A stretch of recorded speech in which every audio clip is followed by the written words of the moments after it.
Oui, face à la recrudescence des récentes menaces terroristes, la hiérarchie militaire de l'espace AES se concerte à Bamako, renforcement du cadre de coordination et la mise en place de modalités pratiques opérationnelles de la force unifiée au menu des échanges entre les ministres en charge de la défense de la Confédération des États du Sahel. On fait le point avec Aridjou Matina. L'école du maintien de la paix Alioune Blondin Beye de Bamako a ouvert ses portes pour la rencontre de haut niveau des ministres en charge de la défense de la Confédération des États du Sahel. Des honneurs militaires tour à tour au général de brigade Célestin Semporé, ministre d'État, ministre de la Défense et des anciens combattants du Burkina Faso, qui avait à ses côtés le général de corps d'armée Sadio Kamara, et au général d'armée Salifou Moudi, ministre d'État, ministre de la Défense nationale du Niger. Cette réunion ministérielle de Bamako, après celle des experts déroulée il y a 2 jours pour baliser le terrain, s'annonce comme une étape cruciale de validation politique, stratégique et opérationnelle du principal levier qui a été à la base de la création de l'AES, à savoir défense et sécurité. Ainsi, au regard du contexte actuel, marqué par la recrudescence des menaces terroristes au sein de l'espace confédéral, il s'avère nécessaire de se retrouver et de mettre en place très rapidement des stratégies nécessaires. En septembre 2023, nos 3 États ont posé un acte historique en créant l'Alliance des États du Sahel qui s'est muée en juillet 2024 en une confédération pleinement souveraine, fondée sur la solidarité, la complémentarité et la volonté de bâtir un espace de paix, de dignité et de progrès.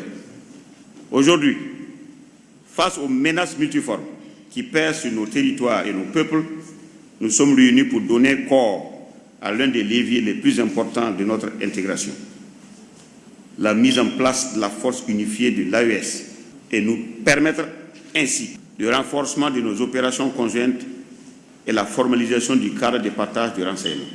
Depuis la création de l'Alliance des États du Sahel, nous avons planifié et conduit plusieurs opérations conjointes pour faire face aux menaces de déstabilisation. Celles-ci ont abouti sur le terrain à des résultats satisfaisants dont il faudra se féliciter et se réjouir. La présente réunion doit permettre de faire une évaluation des opérations conjointes réalisées, d'examiner et approuver les modalités de mise en place de la force unifiée de l'AES. Je salue les avancées déjà réalisées dans le cadre bilatéral ou confédéral, conformément à la vision de leur Excellence, Monsieur le général d'armée Assimi Goïta, président de la transition, président en exercice de la Confédération des États du Sahel, Monsieur le capitaine Ibrahim Traoré, président du Burkina Faso, Monsieur le général d'armée Abdourahmane Tchani, président de la République du Niger. La création de l'AES matérialise la volonté commune des 3 États à unir leurs forces et à mutualiser leurs efforts pour la construction d'une architecture sécuritaire solide, souveraine et adaptée aux réalités actuelles. Cette réunion qui nous réunit ici à Bamako intervient dans un contexte où les menaces sécuritaires auxquelles font face nos États ont connu une accélération. Si les volets essentiels du développement et de la diplomatie ont vite été pris en compte pour garantir la cohérence et la pérennité de notre pacte, le soubassement de la défense et de la sécurité reste fondamental. L'esprit sahélien qui nous anime place résolument les populations au cœur de nos priorités. C'est pourquoi il est plus que jamais urgent d'agir. L'objectif général de notre rencontre d'aujourd'hui est de renforcer le cadre de concertation et de coordination de nos actions dans le domaine de la défense et de la sécurité et valider les documents essentiels à la mise en œuvre du pilier sécuritaire de la Confédération AES. Déjà au sein de l'espace AES, conformément aux directives du Collège des chefs d'État, certaines initiatives opérationnelles sont encourageantes.